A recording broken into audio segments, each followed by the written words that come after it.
In this video I will tell you how I got from orientating on a Dogo Argentino to the Patado Terriers that I own now.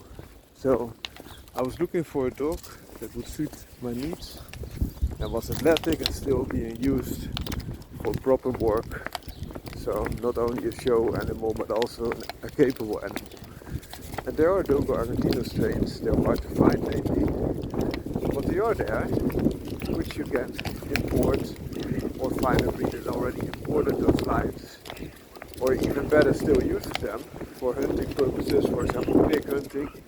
So the Dogo Argentino is a breed developed for hunting pigs and sometimes also the cougar, also known as the puma or the mountain lion, but especially pigs. And in this case pigs are hogs, swines, the real wild animals, not the farm pigs that we also know, or feral pigs. So I wanted a dog like that, but on the other hand I thought, I really like a Dogo Argentino, but perhaps they are a little bit too big. They are harder to take with you in the car. You can only place them on the back seats or in the trunk. You can hardly place them in the footwell on the passenger side. And I really liked it to have a dog a little bit more versatile and also not for many people. Dogs can be, if you are not a dog person, dogs can also be a little bit intimidating, and it can be a good thing if it's regarding bad guys, so to say.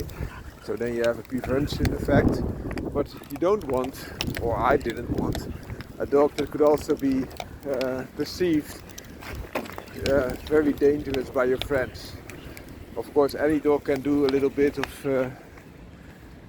of damage, or a bigger bit of damage if they are bigger, but especially a big dog, and the Dogo Argentino is a big dog, can be quite intimidating for many people. Whereas a smaller dog could be much more acceptable.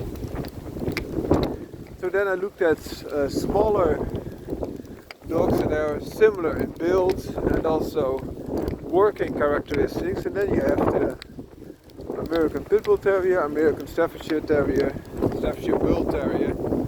And the Staffordshire Bull Terrier is the smallest of those, and it still can be had also in a form that closely resembles a Dogo Argentino. And why is that? Because the normal Staffordshire Bull Terrier is a show breed, same as the American Staffordshire Terrier. So those breeds are normally not worked anymore, but just for show purposes. The American Pitbull Terrier is a dog that is still also being kept for working purposes. So some are used for show, but others for go purposes, also including pig hunting. But American Pitbull Terrier at the time when I was looking at it was not able to be kept legally, because they said you needed to have an FCI pedigree, or the dog was not allowed if they had certain looks or could have external features that could be looked upon as a certain type of dog. So that left me with the American Staffordshire Terrier and the Staffordshire Bull Terrier. But both are show breeds. But from the Staffordshire Bull Terrier there's also a specific type, also known as the Irish Staffordshire Bull Terrier, Irish Lion Staffordshire Bull Terrier, that have been kept in Ireland for a lot longer time than in England and other places in the world for working characteristics. So working could be badger pulling or other things. And those dogs are in general a little bit bigger than your average Staffordshire Bull Terrier, which is a show dog that has two show standards.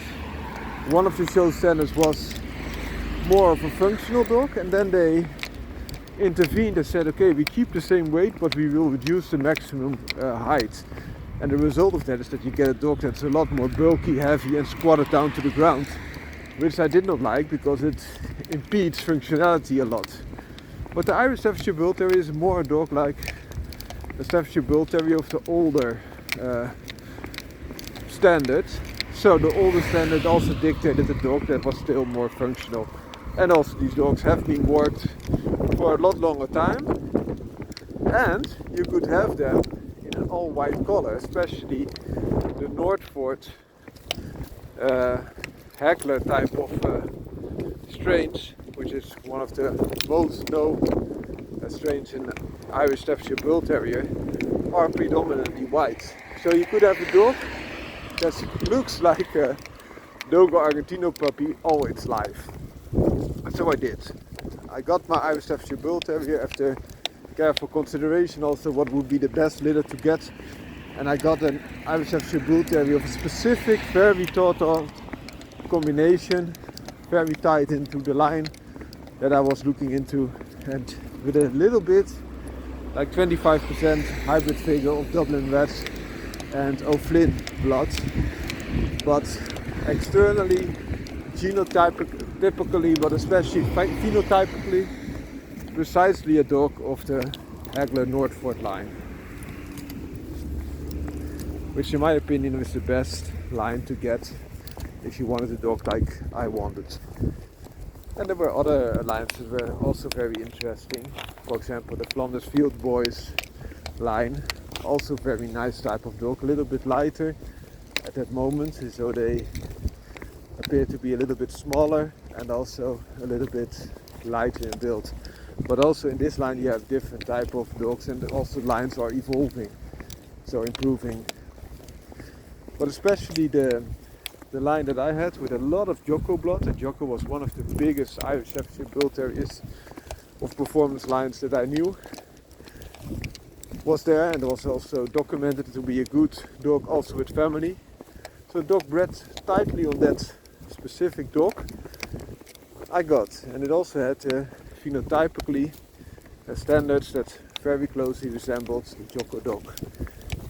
So now I had a dog that had a lot of characteristics of the Dogo Argentino in the smaller package, also a lot friendlier with children, because Dogo Argentinos have one drawback, because they are there to chase pigs, and everything that moves very fast can trigger an effect that they will also try to chase that. I'm not saying that all that will, but especially the hunting strains can have this characteristic. So that was something I did not like so much about the breed, next to all the other things that I mentioned. So I had that dog for about 13.5 years, and at the end I switched to another dog, as you can see now, another dog breed, the Patado Terrier. And why is that? Because I thought I'd take the biggest type of Irish Staffordshire Bull Terrier that I could get, and I got it. But those working dogs are extremely strong for their size. And in my opinion, I could do even with a little bit smaller dog just perfectly. And a little bit smaller dog would make it even easier to take with you, also with bed and breakfast facilities and other things. Also when you have to take them by car, further improve upon that. But then again, I thought, yes, perhaps I really like this Patado Terrier. I was also looking into the Patado Terrier before I got the Irish Staffordshire Bull Terrier. So I was sitting between the working strains, the Patado Terrier, extremely hard but very small, Dogo Argentino, also a very nice dog but harder to get the working strain from, and the Irish Staffordshire Bull Terrier, which appeared to be sitting very nicely in between, and that was my first choice. But then I went over to the Patterdale Terriers, as I'm doing now. And why is that? Because I think Patterdale Terriers are easier to come by for quality dogs at this moment, and also they're better dogs in many aspects, because they are more working dogs than average of those other breeds. That's a big benefit. And also they can be worked still in hunting by hunters a lot, so you have a good idea of the working capabilities. And within the Patado Terrier, of course, you have different strains, different type of coat. For example, the rough coat, the broken coat, and the smooth coat, as you see here. And the smooth coat I like the most. But also the white color of all those hairs that my Staffordshire Bull Terrier had, I didn't like it too much because especially in the car, it's a contrasting color, very hard to get out. And these black coated type of dogs, the black felt terrier, also known as the Patado Terrier, do not have that problem, and they don't. I've had them for quite a while, but hairs in the cars are not a big problem because they are exactly the same color, and they also have a little bit different disposition. So I wanted to have a smooth coated Patterdale Terrier and also from a little bit bigger strain. And I knew that there were two bigger strains of top quality in Europe at that time, and that was the Boot strain from Robert Boot, who's now residing in France, and also the strain by Ronnie Claude from Belgium, which has sometimes smaller, sometimes bigger dogs, but also a lot of the looks that I want in a dog next to the performance.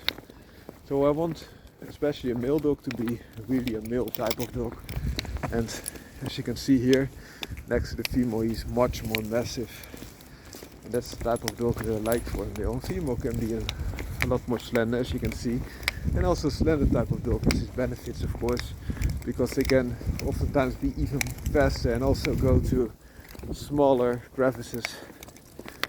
So I got this type of dog, and now I'm at the extreme end of the Patterdale again, because I have quite a big Patterdale, not so much in size, in height, but especially in mass.